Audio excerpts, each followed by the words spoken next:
को अलगाववाद की तरफ ले जाने का प्रयास चल रहा है। समाज को कहीं थोड़ी बहुत चूक हो गई और चूक होने का एहसास हो गया।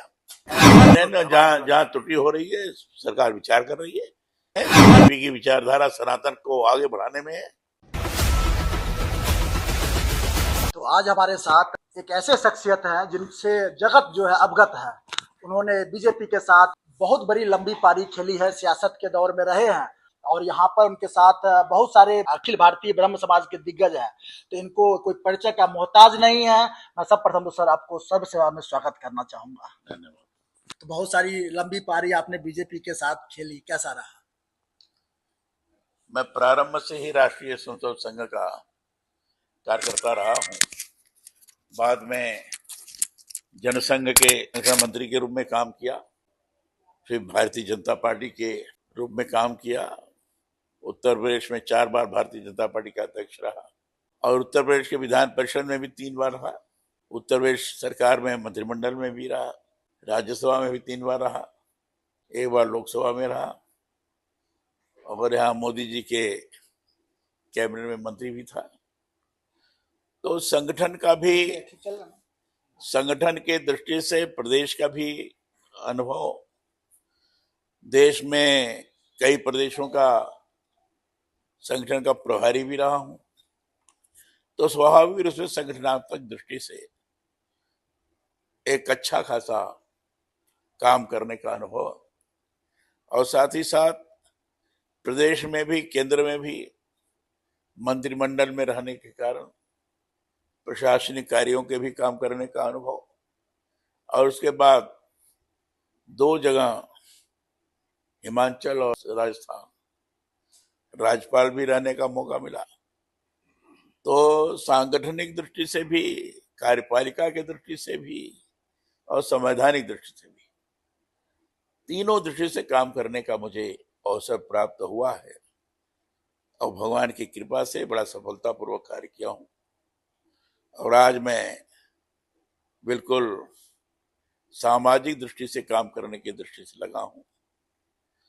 पूरे समाज के अंदर एक सामाजिक समरसता का स्वरूप निर्माण हो, इस दिशा में मैं पहल कर रहा हूं। और मैंने कोशिश की है कि ब्रह्म समाज में भी आपस में जो अनेक प्रकार की विघटन की स्थिति हो है, उसको एकता के सूत्र में ग्रथित करते हुए उसके जरिए से पूरे समाज का सामाजिक सद्भाव निर्माण हो, ताकि परस्पर एक दूसरे के प्रति द्वेष और घृणा का भाव न रहे, बल्कि सद्भाव और प्रेम का भाव बना रहे। यह सोचकर ब्राह्मण संगठन के माध्यम से जो पूरे समाज की धुरी के रूप में है सामाजिक समरसता स्थापित करने का मेरा प्रयास है और उस दिशा में क्रमशः चलने की कोशिश कर रहे हैं। बहुत सारे लोगों का मुझे सहयोग प्राप्त हो रहा है। अब अखिल भारतीय ब्रह्म समाज ने पूर्ण रूप से कहा है कि हर स्तर पर हम सहयोग करने के लिए तत्पर हैं।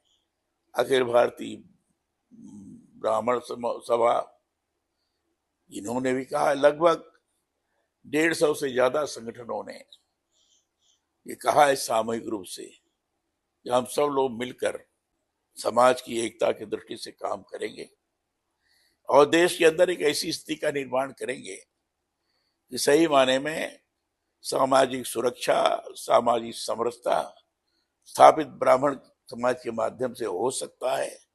और इसलिए सभी को आगे बढ़ाने की दृष्टि से हमारी तरफ से प्रयास होगा, ये हमारी कोशिश है। जी, सरकार से समाज तक आपकी शानदार यात्रा रही और आज आपने बारंबार ब्राह्मण समाज का जिक्र कर रहे थे और ब्राह्मण समाज के बहुत सारे लोग यहाँ दिग्गज बैठे हुए हैं। लेकिन सर, आज कहीं ना कहीं देश भर में ब्राह्मणों की व्यवस्था बनी हुई है। तो आज ब्राह्मण की जिस प्रकार से बच्चों को लेकर के, चाहे सरकार हो, चाहे सामाजिक स्तर प्रशासन के लोग हैं, उनको टारगेट कर रहे हैं, इसके विषय में कैसे देखते हैं? देखिए, कुछ ताकतों के द्वारा समाज के अंदर परस्पर विद्वेष पैदा करने की साजिश चल रही है। समाज को अलगाववाद की तरफ ले जाने का प्रयास चल रहा है और ऐसी ताकतों के द्वारा ही विभिन्न वर्गों के प्रति द्वेष, नफरत, इस प्रकार का भाव पैदा करने की कोशिश चल रही है। इसको समाप्त करना आवश्यक है। और ऐसे लोगों को लगता है कि सबसे अधिक प्रहार ब्राह्मणों पर होना चाहिए, क्यों ब्राह्मण ही एक ऐसा है जो सनातन को जीवंत रखने में सफलीभूत रहा है। और अगर सनातन की जीवंतता बनी रही तो समाज को कोई विघटित नहीं कर सकता, समाज को कोई विशृंखलित नहीं कर सकता, और देश के अंदर की विरासत को कोई समाप्त नहीं कर सकता। यह अगर कोई स्थापित करने में सफलतापूर्वक कार्य किया है तो ब्राह्मण समाज के लोगों ने किया है, बुद्धिजीवी वर्गों ने किया है, तपस्वी ऋषियों महर्षियों ने किया है। इसलिए इनके ऊपर आघात करना जरूरी है। इसलिए अलगाववादी प्रवृत्तियों की तरफ से ब्राह्मण को टारगेट बनाया जा रहा है जी। और कोशिश की जा रही है कि इनके खिलाफ जितना नफरत का भाव हो तो पैदा करना चाहिए। लेकिन सबसे बड़ी बात यह है कि उसके बावजूद भी ब्राह्मण ताकतवर है, ब्राह्मण की शक्ति को लोग अनुभव करते हैं, और ब्राह्मण की शक्ति को अनुभव करने के कारण ही वो आपके ऊपर प्रहार कर रहे हैं। तो इससे ब्राह्मणों को निराश नहीं होना चाहिए, उनको तो अनुभव करना चाहिए कि हमारी ताकत है, इसलिए हमारे ऊपर प्रहार हो रहा है। तो अपनी ताकत को सकारात्मक दिशा में बढ़ाने की दृष्टि से काम करना चाहिए, नकारात्मक नहीं। अगर कोई हमारे ऊपर प्रहार करा तो उसका मैं दूसरे प्रकार का जवाब दूं, ये नहीं। हम भी प्रहार करें उनके ऊपर, ऐसा नहीं है, लेकिन हम कैसे सबको ठीक से सही दिशा में ले जाएं, इस प्रकार का प्रयास आवश्यक है।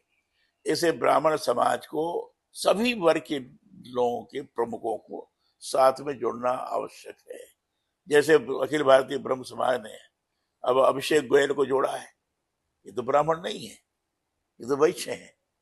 तो ऐसे, और प्रजापति जी को जोड़ा है, दिनेश प्रजापति को, वैश्य। तो ऐसे ब्राह्मण समाज को भी, समाज के विभिन्न वर्गों के प्रमुख लोगों को जिनकी सोच सकारात्मक दिशा में है, उनको जोड़ने की आवश्यकता है। और ऐसे लोगों को अगर जोड़कर चलेंगे तो ऐसी अलगाववादी प्रवृत्तियां जो पूरे समाज को तोड़ना चाहती हैं, वो अपने आप पीछे भागेगी। इसलिए इससे परेशान नहीं होना चाहिए कि ब्राह्मण समाज की बड़ी उपेक्षा हो रही है, कदापि नहीं। ब्राह्मण समाज की शक्ति बढ़ रही है, ये अनुभव करना चाहिए, और हमें ताकत बढ़ाना चाहिए जो समाज के अंदर सामाजिक चेतना जागृत कर सके। जी, सदियों से उन्होंने बुनियाद रखा है, उस बुनियाद को रखा जिसे सद्मार्ग, सद्भावना, प्रेम जगाया है लोगों के बीच में। लेकिन आज कुछ लोग कह रहे हैं जो वर्चस्व बढ़ा रहे हैं ब्राह्मण। ब्राह्मण वर्चस्व क्या, ब्राह्मण का वर्चस्व तो है ही है, लेकिन ब्राह्मण ने बाकी के वर्गों के अंदर लोगों को आगे बढ़ाया है। बाकी के समाज के विभिन्न वर्ग में अगर कोई प्रतिभाशाली रहा है तो उसको आगे बढ़ाया है, उसके अंदर सामर्थ्य है तो उस सामर्थ्य को जागृत किया है, उनको सामर्थ्य को प्रशिक्षित करते हुए आगे बढ़ाया है। जैसे चाणक्य के समय में चंद्रगुप्त को उन्होंने आगे बढ़ाया था। अनेक उदाहरण हैं कि बड़े बड़े ब्रह्म समाज के लोगों ने समाज के विभिन्न वर्गों को लेकर के उनको आगे बढ़ाते हुए काम किया है, ताकि इनके दिमाग में रहा है कि पूरे समाज को संरक्षित अगर कोई कर सकता है तो पूरे समाज के लोगों के अंदर का जागरण ही कर सकता है। तो ब्राह्मण समाज उस दिशा में लगा हुआ है, और इसको ये कोई नहीं मान रहा है कि हाँ हमारे ऊपर कोई प्रहार हो रहा है। बिल्कुल सही कहा सर आपने। सराहती है, कभी सड़कों पर लाती है, लेकिन आज कहीं ना कहीं सर आज बीजेपी भी जो यूजीसी ला करके स्वर्णों के विरुद्ध एक नैरेटिव सेट करने की कोशिश की गई है, उसके लेकर के बहुत सारे समाज जो है दुखी है, हतप्रद है। नहीं, बीजेपी ने नहीं लाया है, यूजीसी लाई, इस समय वो रुक गई है। बकायदे सुप्रीम कोर्ट ने रोक दिया है, सुप्रीम कोर्ट के माध्यम से शासन ने भी उसको ज्यादा महत्व नहीं दिया, और मुझे लगता है कि अब वो वहीं रुक जाएगा, और इसलिए यूजीसी नियम वाला मामला खत्म हो गया है, अब वो कोई प्रश्न नहीं रह गया है। लेकिन बारंबार लोग पूछ तो रहे हैं, क्योंकि सत्ता में बैठे हुए हैं, तो यही तो मैं बता रहा हूँ कि अगर मान लो कहीं थोड़ी बहुत चूक हो गई और चूक होने का एहसास हो गया तो उससे समाधान भी निकल गया है। तो इससे जब समाधान निकल गया तो उस पर बार बार प्रश्न पूछने का सवाल ही नहीं। बीजेपी हिंदूवादी सरकार और सनातन सनातन करके सत्ता में आई और आज आप देख सकते हैं बीजेपी की विचारधारा किस दिशा में दिखाई दिखाई दे नहीं नहीं, बीजेपी की विचारधारा सनातन को आगे बढ़ाने में है।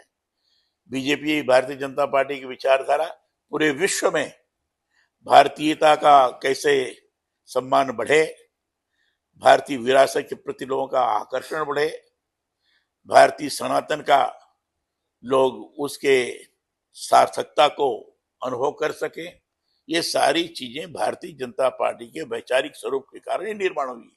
जो भारतीय जनता पार्टी के नेतृत्व करता थे, जो आज भारत के प्रधानमंत्री के रूप में है श्रीमान नरेंद्र मोदी जी, जिन्होंने अपने आचरण व्यवहार से प्रत्यक्ष रूप से सनातन को व्यवहारित करते हुए केवल अपने देश को ही नहीं जागृत किया है, पूरे विश्व को भी जागृत किया है, ताकि उनके आचरण व्यवहार को देखकर के दुनिया के लोग ने, अरे नरेंद्र मोदी जी भारत के प्रधानमंत्री अयोध्या में बन रहे राम मंदिर के निर्माण का आधारशिला रखा है, उसका लोकार्पण किया है। ये बहुत बड़ी चीज है, ये सामान्य चीज नहीं है। ऐसे काशी विश्वनाथ धाम का अच्छा खासा प्राधिकरण बनाया है, महाकालेश्वर में भी इस तरह से धाम का बड़ा जल्द स्वरूप निर्माण किया है, ये भारतीय प्रधानमंत्री ने किया है। तो उनका आचरण व्यवहार शुद्ध रूप से सनातन युक्त दिखाई पड़ता है, और सनातन युक्त दिखाई पड़ने के कारण भारत की विरासत, भारत की भारतीयता, भारत का सनातनत्व, ये दुनिया के सामने उजागर हो रहा है। जी 22 राज्यों में सरकार बनने के बाद आपसे मैं जानना चाहूंगा सर, तो सामाजिक स्तर पर आज जो शिक्षा, स्वास्थ्य, सुरक्षा जो कि सरकार की प्राथमिक दायित्व है, इसमें कहीं ना कहीं सर समाज जो है आज आवाज उठा रही है उसकी नहीं, जहाँ त्रुटि हो रही है सरकार विचार कर रही है, और त्रुटि को कैसे समाप्त किया जाए उस दिशा में प्रयासरत है, काम कर रहे हैं, उसमें कोई दिक्कत नहीं। शिक्षा स्वास्थ्य की दृष्टि से देश सक्षम बने, इस दिशा में प्रयास हो रहा है। और मैं समझता हूँ चाहे आपका मतलब नीट से बीएससी इसके लेकर के है, तो इन सारी चीजों में जो कमियां हैं वो ठीक करने का प्रयास हो रहा है। मैं समझता हूँ मशीनरी इस प्रकार की रही है, धीरे धीरे ठीक होगी। मुझे पूरा विश्वास है कि आगे चल कर जैसा हम चाहते हैं वो स्वरूप निर्माण होगा। भारत सदियों से धर्मनिरपेक्ष रहा है, सेकुलर भारत की बात करता है, गैर हिंदूवादी लोगों को कैसे देखते हैं? देखिए, ये सनातन धर्म है, हिंदू कोई धर्म नहीं है, और धर्म कभी विभेद नहीं पैदा करता है। धर्म पंथ नहीं होता है, पंथ व्यक्तियों के द्वारा संचालित होते हैं, उनके द्वारा चलाया जाता है, और जब व्यक्तियों के द्वारा चलाया जाता है तो आपस में विवाद भी, झगड़े भी, सब कुछ होते हैं। लेकिन धर्म सात्विक चीज है। मनु ने जो धर्म का लक्षण दिया है, ततिक्षमा तमस्तेयम शौचम इंद्रिय निग्रह धीर विद्या सत्यम क्रोधो दर्शकम धर्म लक्षण, जो मनुष्य के अंदर की सात्विकता का विस्तार है वही धर्म है। तो धर्म कभी किसी प्रकार का विभेद नहीं पैदा करता है, धर्म शाश्वत है, धर्म सनातन है, धर्म सबके लिए है, धर्म का आचरण सबको करना चाहिए। धर्मानुकूल आचरण करना अर्थात मर्यादा के अनुकूल आचरण करना माना जाता है।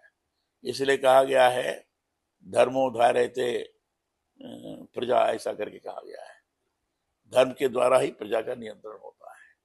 तो इसलिए धर्म विभेदकारी नहीं है, धर्म स्वयं में धर्म निरपेक्ष है, पंथ निरपेक्ष है। धर्म निषेध करना ठीक नहीं है, पंथ निरपेक्ष है। जब पंथ निरपेक्ष माने पंथ का कोई स्थान नहीं है, धर्म ही सबको साथ में लेके चले। ये थे हमारे साथ कलाज मिश्रा जी, जिन्होंने अपना बहुमूल्य समय दिया। इनके लिए मैं इनको जय हिंद, जय जय परशुराम, जय जय। जय धन्यवाद।